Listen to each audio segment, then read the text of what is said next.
بسم اللہ الرحمن الرحیم۔ خلاصۃ القرآن کی آج کی مجلس کی ابتدا 28ویں پارے کے نصف سے ہوتی ہے اور یہ سورہ مبارکہ ہے سورہ صف۔ یہ مدنی سورہ مبارکہ ہے، ترتیب کے اعتبار سے 61ویں نمبر کی صورت ہے اور نزول کے اعتبار سے 109 نمبر کی صورت ہے۔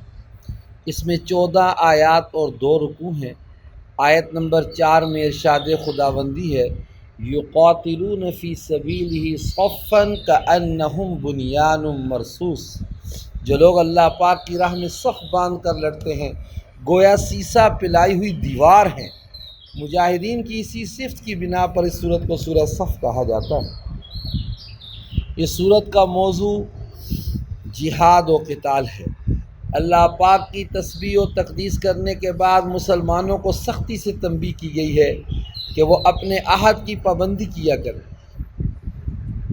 اور جو کچھ زبان سے کہیں اسے کر کے بھی دکھائیں۔ پھر یہ سورت مسلمانوں کو جہاد کی ترغیب دیتے ہوئے امت اسلامیہ کی وحدت کے تحفظ اور دشمنوں کے مقابلے میں سیسا پلائی ہوئی دیوار کی طرح مضبوط اور متحد ہو کر کھڑے ہونے کی تلقین کرتی ہے۔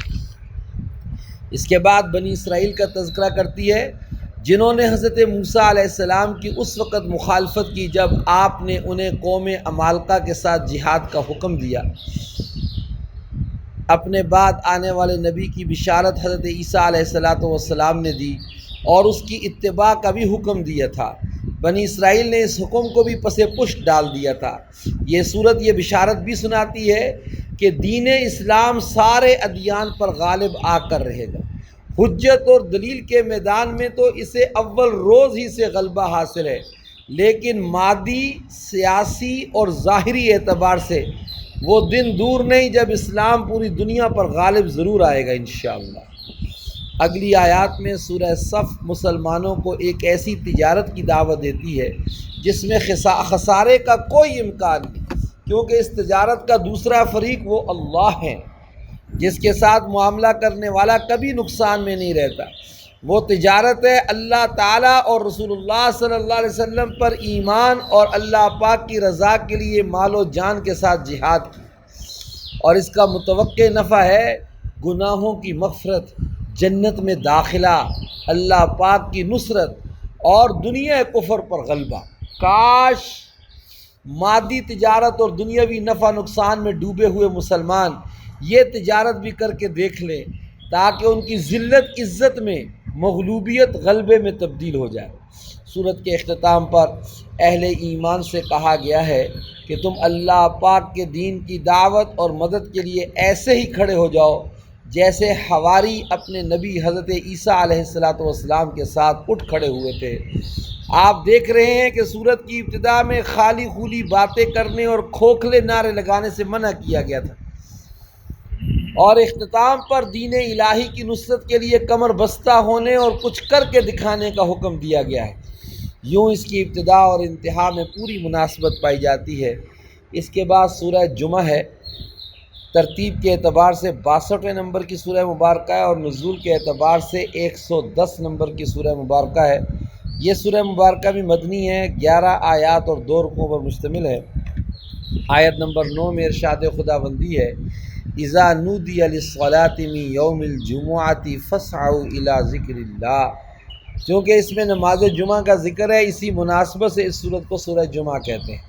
اس سورت کا محور جس پر پوری سورت گھومتی ہے اس بار امانت کو بیان کرنا ہے جسے پہلے بنی اسرائیل کے کندھوں پر رکھا گیا لیکن وہ اس کا حق ادا نہ کر سکے، اور ان کی مثال اس گدھے کی سی ہو گئی جس پر بڑی متبرک اور علمی کتابوں کا بوجھ لاد دیا گیا ہو۔ اس بوجھ سے اس کی کمر جھکی جا رہی ہو، لیکن ان کتابوں میں جو علوم و معارف اور جواہر اور اسرار ہیں ان سے وہ قطعاً بے خبر ہو اور نہ ہی ان سے اسے کچھ فائدہ حاصل ہو رہا ہو۔ سورہ جمعہ کا آغاز اللہ پاک کی تسبیح و تحمید کے بیان سے ہوتا ہے۔ اس کے بعد رسول کریم صلی اللہ علیہ وسلم کے اوصاف اور بعثت کے مقاصد بیان کیے گئے ہیں، یعنی تلاوت قرآن، تعلیم کتاب، تزکیہ، حکمت۔ پھر یہود کا تذکرہ ہے جس میں وحی آسمانی یعنی تورات کے احکام پر عمل نہ کرنے کی وجہ سے انہیں گدھے کے ساتھ تشبیہ دی گئی ہے جس پر مقدس کتابوں کا بوجھ لدا ہو۔ انہیں مباہلے کی دعوت دی گئی ہے کہ اگر واقعی وہ اولیاء اللہ ہیں تو پھر موت کی آرزو کریں، کیونکہ اولیاء اللہ کے لیے یہ جہان قید خانہ ہے اور آخرت میں ان کے لیے نعمت اور فرحت اور خوش عیشی کے ہزاروں سامان ہیں۔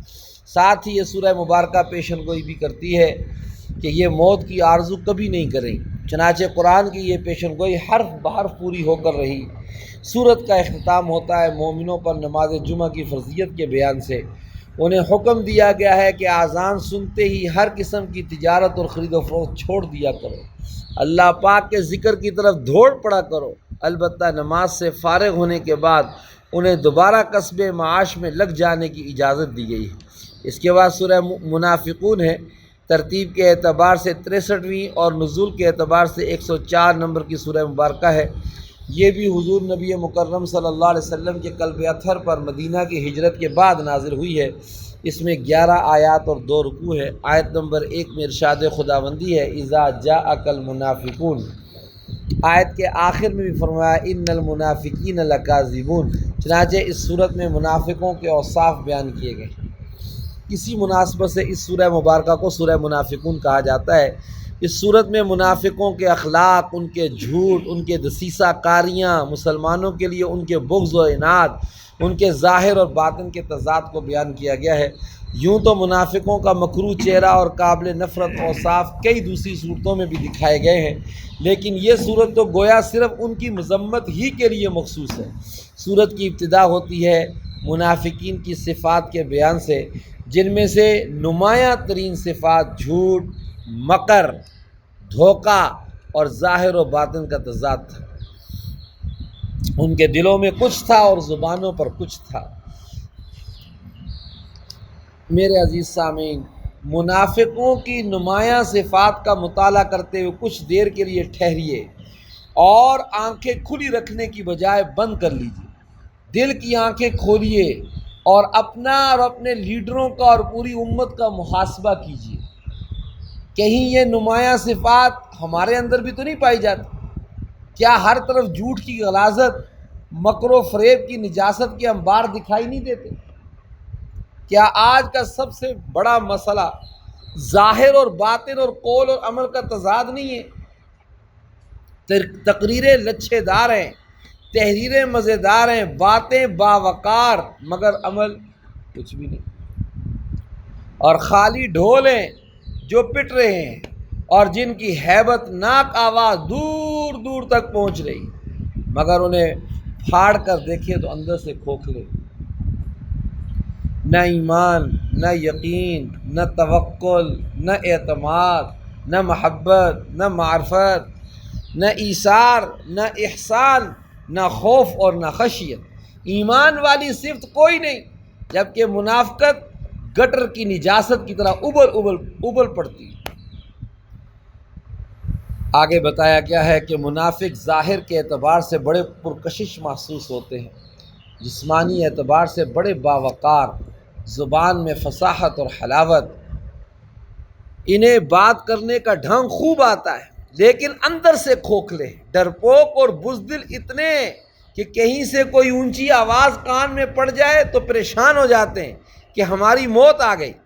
سامنے آتے ہیں تو حضور اکرم صلی اللہ علیہ وسلم اور مسلمانوں کی تعریف کرتے نہیں تھکتے، لیکن پیٹھ پیچھے ایسی بدبودار باتیں کرتے ہیں کہ اللہ کی پناہ۔ سورت کے اختتام پر مسلمانوں کو سمجھایا گیا ہے کہ کہیں وہ بھی منافقوں کی طرح مال و اولاد میں مشغول ہو کر اللہ پاک کے ذکر اور اطاعت سے غافل نہ ہو جائیں، اور انہیں ترغیب دی گئی ہے کہ وہ موت کے آنے سے پہلے خرچ کر لیں، ورنہ موت آ جانے کے بعد سوائے حسرت کے کچھ بھی باقی نہیں رہے گا۔ افسوس، صد افسوس کہ مسلمانوں نے اس نصیحت کو پس پش ڈال دیا ہے، اور وہ اپنے آپ کو یہ کہہ کر تسلی دے لیتے ہیں کہ یہ ہمارا تذکرہ اور ہماری مذمت تو نہیں، بلکہ یہ تو 1400 سال پہلے عبداللہ ابن ابی رئیس المنافقین اور اس کی جماعت کے لیے اتری۔ ان کا تذکرہ اور ان کی مذمت ہے۔ گویا قرآن کی بعض صورتیں اور بعض آیات ایسی ہیں جن کا تعلق آج کے زمانے سے بالکل نہیں لوگ سمجھتے۔ اس پر سورہ منافقون مکمل ہوتی ہے اور اس کے بعد سورہ تغابن ہے۔ یہ بھی مدنی سورہ مبارکہ ہے، ترتیب کے اعتبار سے 64ویں اور نزول کے اعتبار سے 108 نمبر کی سورہ مبارکہ ہے۔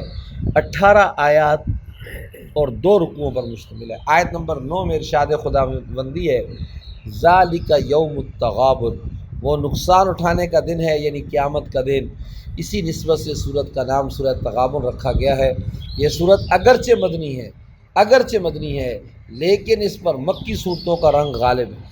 اس سورت کی ابتدا میں یہ بتانے کے بعد کہ کائنات کی ہر چیز اللہ پاک کی تسبیح و تقدیس کرتی ہے، انسانوں کو 2 گروہوں میں تقسیم کیا گیا ہے، اللہ پاک کی نعمتوں کا شکر کرنے والے اور کفران نعمت کرنے والے۔ پھر ان کے سامنے گزشتہ اقوام کا تذکرہ کیا گیا ہے جنہوں نے اللہ پاک کے رسول کی تکذیب کی، اور اس تکذیب کی پاداش میں پھر انہیں عذاب الہی کا مزہ چکھنا پڑا۔ یہ صورت ان مکذبین کا بھی تذکرہ کرتی ہے جو قیامت کے دن کو جھٹلاتے ہیں، اور پھر قسم کھا کر یقین دلاتی ہے کہ قیامت ضرور بالضرور آ کر رہے گی، خواہ کوئی اقرار کرے یا انکار کرے۔ موت کے بعد کی زندگی کا معاملہ برحق اور یقینی ہے۔ اس صورت میں قیامت کے دن کو یوم التغابن قرار دیا گیا ہے، یعنی نقصان اور خسارے کا دن۔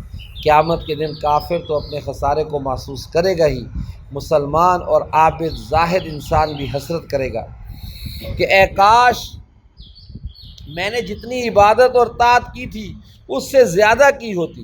یہ صورت اہل ایمان کو اموال، اولاد اور ازواج کے فتنے سے ڈراتی ہے اور ان کے بارے میں محتاط ہو کر رہنے کی تلقین کرتی ہے۔ بسا اوقات انسان ان کی خاطر اپنی آخرت تباہ کر لیتا ہے، نہ حلال اور حرام کی پرواہ کرتا ہے اور نہ ہی دینی حقوق و فرائض کی ادائیگی کا اہتمام کرتا ہے۔ ان کی محبت ہی کی وجہ سے ہجرت اور جہاد سے محروم رہتا ہے۔ سورت کے اختتام پر اہل ایمان کو اللہ پاک سے ڈرنے، اس کی راہ میں خرچ کرنے اور بخل سے بچ کر رہنے کا حکم دیا گیا ہے۔ اس کے بعد سورہ طلاق ہے جی، ترتیب کے اعتبار سے 65ویں نمبر کی سورہ مبارکہ ہے، نزول کے اعتبار سے 99ویں نمبر کی سورہ مبارکہ، مدنی سورہ مبارکہ ہے۔ اس میں 12 آیات اور 2 رکوع۔ آیت نمبر 1 میں فرمایا اذا طلقتم النساء، جب تم عورتوں کو طلاق دینے لگو۔ کیونکہ اس صورت میں طلاق کے مسائل کا ذکر کیا گیا ہے اس لیے اسے سورہ طلاق کہا جاتا ہے۔ مدنی صورتوں کے عمومی مزاج کی طرح اس صورت میں بھی بعض شرعی احکام بیان کیے گئے ہیں، خصوصاً وہ احکام جو ازدواجی اور خانگی زندگی سے تعلق رکھتے ہیں۔ طلاق کی اکثر اقسام اور ان پر مرتب ہونے والی عدت، نفقہ اور سکنا جیسے احکام اسی سورہ طلاق میں بیان کیے جاتے ہیں جی۔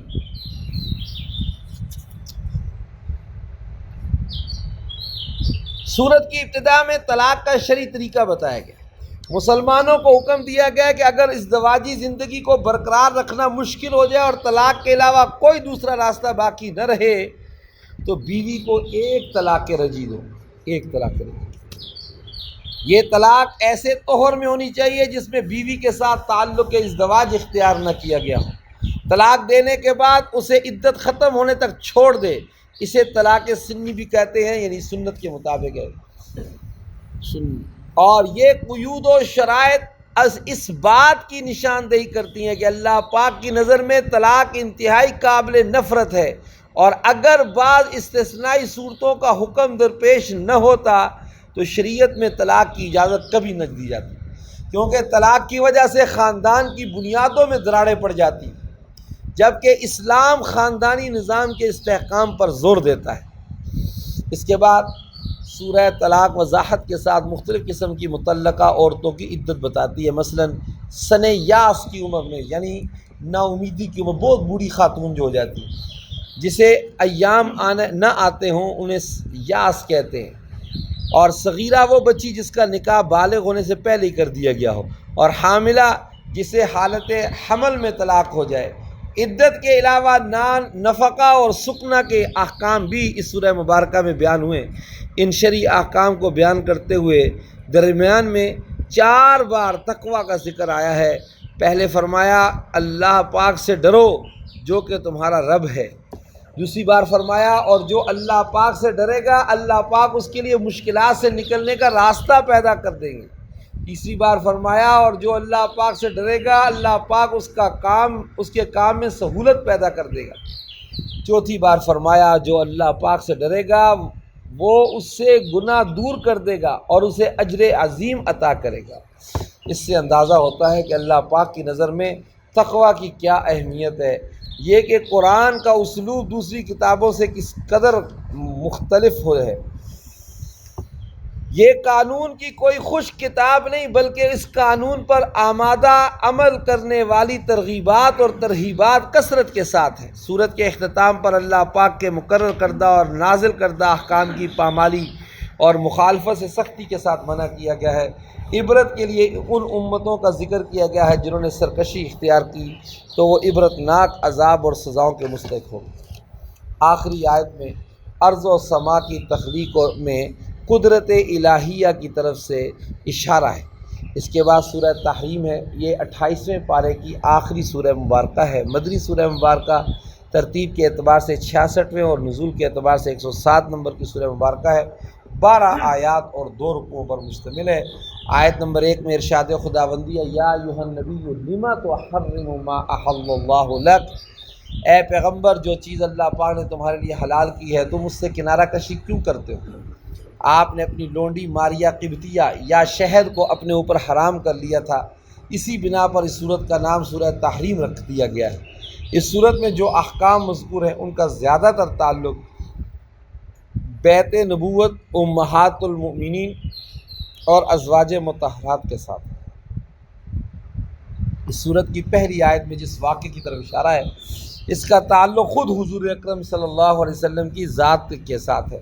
جب آپ صلی اللہ علیہ وسلم نے اپنی لونڈی ماریہ قبطیہ رضی اللہ تعالی عنہا یا شہد کو اپنے اوپر حرام کر لیا تھا، چنانچہ بڑے محبت آمیز انداز میں عتاب ہوا اور فرمایا گیا اے پیغمبر صلی اللہ تعالی علیہ وسلم جو چیز اللہ پاک نے تمہارے لیے جائز کی ہے تم اس سے کنارہ کشی کیوں کرتے ہو؟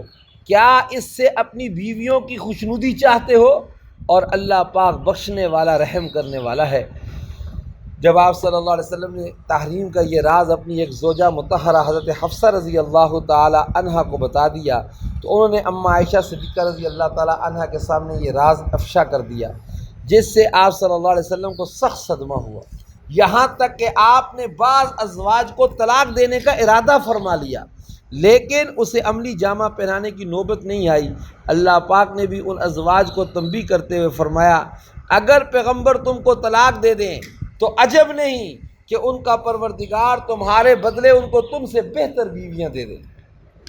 اس کے بعد یہ صورت ایمان والوں کو حکم دیتی ہے کہ اپنے اوپر اور اپنے اہل و عیال کو آتش جہنم سے بچاؤ، اور یہ کہ اللہ پاک کے آگے صاف دل سے توبہ کرو۔ سورت کے اختتام پر 2 مثالیں بیان کی گئی ہیں، کافر بیویوں کی ہے جو مومن صالح کے نکاح میں تھی۔ مومن صالح سے مراد حضرت نوح اور حضرت لوط علیہ السلام ہے، اور مومنہ بیوی کی ہے جو ایک بدترین کافر کے نکاح میں تھی، کافر سے مراد فرعون ہے۔ ان 2 مثالوں سے ظاہر ہوتا ہے کہ اگر انسان خود مومن اور صالح نہ ہو تو اسے کسی کا مومن کی قرابت اور حسب نسب کچھ بھی فائدہ نہیں دے سکتا۔ اس پر 28واں پارہ تقریباً مکمل ہوتا ہے۔ اس کے بعد 29واں پارہ اس کی ابتدا ہوتی ہے سورہ ملک سے، ترتیب کے اعتبار سے 67ویں نمبر کی سورہ مبارکہ اور نزول کے اعتبار سے 77ویں نمبر کی سورہ مبارکہ مکی سورہ مبارکہ ہے، 30 آیات اور 2 رکوعوں پر مشتمل ہے۔ آیت نمبر 1 میں ارشاد خداوندی ہے تبارک الذی بیدہ الملک، بڑی برکت والا ہے وہ اللہ جس کے ہاتھ میں بادشاہی ہے، اسی لیے اس سورت کا نام سورہ ملک رکھا گیا ہے۔ اس سورت کی فضیلت میں کئی احادیث وارد ہیں، جن میں سے ایک حدیث وہ ہے جو حضرت ابو ہریرہ رضی اللہ تعالی عنہ کے حوالے سے ابن ماجہ، نسائی، ابو داؤد اور ترمذی میں منقول ہے۔ رسول اکرم صلی اللہ علیہ وسلم فرماتے ہیں کہ قرآن کریم میں 30 آیات ہیں جو اپنے پڑھنے والے کے لیے سفارش کرتی ہیں، چنانچہ اس کی مغفرت کر دی جاتی ہے۔ اور اسی سورہ مبارکہ کے متعلق آقا دو جہاں سرور کونین صلی اللہ علیہ وسلم نے فرمایا میرا دل چاہتا ہے کہ میرے ہر امتی کے سینے میں یہ سورہ مبارکہ ہو۔ اس سورہ مبارکہ کو مانعہ اور منجیہ بھی کہا گیا ہے، یعنی عذاب قبر سے نجات دینے والی اور بچانے والی۔ اسی لیے اکثر مشائخ کا معمول رہا ہے کہ وہ اسے نماز عشاء کے بعد بڑے اہتمام سے پڑھتے ہیں۔ ارض و سما پر حقیقی بادشاہ صرف اللہ پاک کی ہے، اسی کے ہاتھ میں موت و حیات، عزت و ذلت، فقر و غنا اور منع و عطا کا نظام ہے۔ وہ علیم و خبیر ہے، ذرے ذرے کا اسے علم ہے۔ زمین میں چلنے پھرنے کے لیے اسی نے راستے بنائے ہیں، فضاؤں میں اڑتے ہوئے پرندوں کو وہی روکے ہوئے ہے، ہر کسی کو وہی روزی دیتا ہے۔ اس صورت کی مختلف آیات 1، 2، 13، 14، 15، 19 اور 21 میں یہی مضمون بیان ہوا ہے۔ رب العالمین کے وجود اور وحدانیت پر تکوینی دلائل بھی قائم کیے گئے ہیں سورہ مبارکہ میں۔ آسمان کی چھت، اس میں ستاروں کی قندیلیں، زمین کا فرش، پانی کے بہتے ہوئے چشمے، ایک حکیم و خبیر ذات کے وجود کی خبر دے رہے ہیں۔ یعنی وہ دوزخ جو جوش مار رہی ہوگی، یوں لگے گا غصے کے مارے پھٹ ہی جائے گی۔ جب اس عذاب کو قریب سے دیکھیں گے تو ان کے چہرے بگڑ جائیں گے اور ان سے کہہ دیا جائے گا یہی ہے جسے تم طلب کرتے تھے۔ اس کے بعد سورہ قلم ہے، ترتیب کے اعتبار سے 68ویں اور نزول کے اعتبار سے دوسرے نمبر کی سورہ مبارکہ، مکی سورہ مبارکہ ہے، 52 آیات اور 2 رکوعوں پر مشتمل ہے۔ چنانچہ اس سورت کی ابتدا میں اللہ پاک نے قلم کی قسم کھائی ہے، اس لیے اس سورت کو سورہ قلم کہا جاتا ہے۔ یہ قلم کی عظمت اور اس کے عظیم نعمت ہونے کو ظاہر کرتی ہے۔ حدیث میں بھی قلم کی عظمت کو بیان کیا گیا ہے۔ حضرت عبداللہ ابن عباس رضی اللہ تعالی عنہما سے روایت ہے، سب سے پہلی چیز جو اللہ پاک نے پیدا فرمائی وہ قلم تھا۔ اسے پیدا کرنے کے بعد فرمایا لکھو۔ اس نے پوچھا کیا لکھوں؟ فرمایا تقدیر لکھو۔ چنانچہ اس دن سے قیامت تک جو کچھ ہونے والا تھا قلم نے لکھ دیا۔ پھر اللہ پاک نے نون یعنی دوات کو پیدا فرمایا۔ یہ قلم ہی ہے جس نے اسلاف کے علوم ہماری طرف منتقل کیے ہیں اور پوری دنیا میں معلومات کی اشاعت کا ذریعہ بنتے ہیں۔ قرآن کریم نے قلم اور تعلیم و تعلم کی اہمیت اس ماحول میں بیان کی جو ماحول قلم اور کتاب سے بیگانگی اور دوری کا ماحول تھا، لیکن چونکہ قرآن اللہ پاک کی آخری آسمانی کتاب ہے اور اسے نازل کرنے والا جانتا تھا کہ آنے والا دور قلم، علم اور معلومات و تحقیقات کا ہے، اس لیے اس نے مسلمانوں کو قلم کی اہمیت کی طرف متوجہ کیا۔ دیکھا جائے تو کمپیوٹر اور انٹرنیٹ وغیرہ بھی قلم ہی کی ترقی یافتہ صورتیں ہیں۔ حضور صلی اللہ علیہ وسلم کے اخلاق و مناقب کا تذکرہ بھی سورہ مبارکہ میں کیا گیا ہے۔ فرمایا سب سے پہلے تو قسم کھا کر فرمایا کہ آپ صلی اللہ علیہ وسلم اپنے رب کے فضل سے دیوانہ نہیں ہیں، جیسا کہ آپ صلی اللہ علیہ وسلم کے مخالف کہتے ہیں، اور آپ کے لیے بے انتہا اجر ہے اور یہ آپ کے اخلاق عظیم ہیں۔ مسلم، ابو داؤد اور نسائی میں ہے کہ اما عائشہ صدیقہ رضی اللہ تعالی عنہ نے رسول اکرم صلی اللہ علیہ وسلم کے اخلاق کے بارے میں جب سوال کیا گیا تو انہوں نے جواب دیا کہ آپ کا خلق قرآن ہے۔ قرآن میں جو کچھ قال تھا وہ آپ صلی اللہ علیہ وسلم کی زندگی میں حال تھا۔ آپ صلی اللہ علیہ وسلم کی حیات طیبہ قرآن کریم کی عملی تفسیر تھی، اور ایسا کیوں نہ ہوتا جب آپ صلی اللہ علیہ وسلم کو مکارم اخلاق کی تکمیل ہی کے لیے بھیجا گیا تھا۔ آپ صلی اللہ علیہ وسلم کے اخلاق و مناقب بیان کرنے کے ساتھ ساتھ آپ صلی اللہ علیہ وسلم کی مخالفین کی اخلاقی پستی، کمینگی اور کج فکری بھی بیان کی گئی۔ فرمایا گیا ہے کہ آپ کسی ایسے شخص کا کہا نہ مانیے جو زیادہ قسمیں کھانے والا، بے وقار، کمینہ، عیب گو، چغل خور، بلائی سے روکنے والا اور حد سے بڑھ جانے والا گناہگار، گردن کش، پھر ساتھ ہی بے نسب بھی ہو۔ اس کی سرکشی صرف اس لیے ہے کہ وہ مال والا اور بیٹوں والا ہے۔ مفسرین کرام فرماتے ہیں کہ یہ آیات سرداران قریش میں سے ولید ابن مغیرہ کے بارے میں نازل ہوئی۔ دوسرا مضمون جسے اس صورت میں خصوصی اہمیت حاصل ہے وہ اصحاب الجنہ یعنی باغ والوں کا قصہ ہے۔ یہ قصہ عربوں میں مشہور تھا۔ یہ باغ یمن کے قریب تھا، اس کا مالک اس کی پیداوار میں سے غرباء پر خرچ کیا کرتا تھا، لیکن ان کے مرنے کے بعد جب آپ کی اولاد اس کے مرنے کے بعد جب اس کی اولاد اس باغ کی وارث بنی تو انہوں نے اپنے اخراجات اور مجبوریوں کا بہانہ بنا کر مساکین کو محروم رکھنے اور ساری پیداوار سمیٹ کر گھر لے جانے کی منصوبہ بندی کی۔ اللہ پاک نے اس باغ ہی کو تباہ کر دیا۔ اس قصہ سے ان لوگوں کے لیے عبرت کا بڑا سامان ہے جو اپنی ثروت و غنا سے اکیلے ہی مستفید ہونا چاہتے ہیں، اور ان کا بخل یہ برداشت نہیں کرتا کہ ان کے مال و متاع سے کسی اور کو بھی فائدہ پہنچے۔ کفار کے عبرت آموز مثالیں بیان کرنے کے بعد یہ صورت متقین کا انجام بھی بتاتی ہے، اور صورت یہ سوال کرتی ہے کہ محسن اور مجرم، فرما بردار اور نافرمان، باغی اور وفادار دونوں برابر کیسے ہو سکتے ہیں؟ تیسرا اہم مضمون جو سورہ قلم بیان کرتی ہے آخرت کے بارے میں، فرمایا گیا ہے جس دن پنڈلی کھول دی جائے گی اور سجدے کے لیے بلائے جائیں گے تو سجدہ نہ کر سکیں گے۔ دنیا میں انہیں سجدہ کرنے کا اختیار دیا گیا تھا مگر یہ سجدہ نہیں کرتے تھے، آخرت میں وہ سجدہ کرنا چاہیں گے مگر ان سے لطافت اور اختیار سلب کر دیا جائے گا۔ کشف شاق یعنی پنڈلی کھولے جانے سے علماء نے قیامت کے شاندار ہولناکیاں مراد لی ہیں۔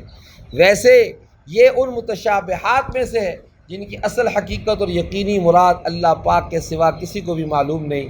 آخر میں حضور اکرم صلی اللہ علیہ وسلم کو مشرکین کی ایذاؤں پر صبر کی تلقین کی گئی ہے۔ اس کے بعد تقریباً پاؤ تو ہو گیا، سورہ الحاقہ سے کل کی مجلس میں ذکر کیا جائے گا۔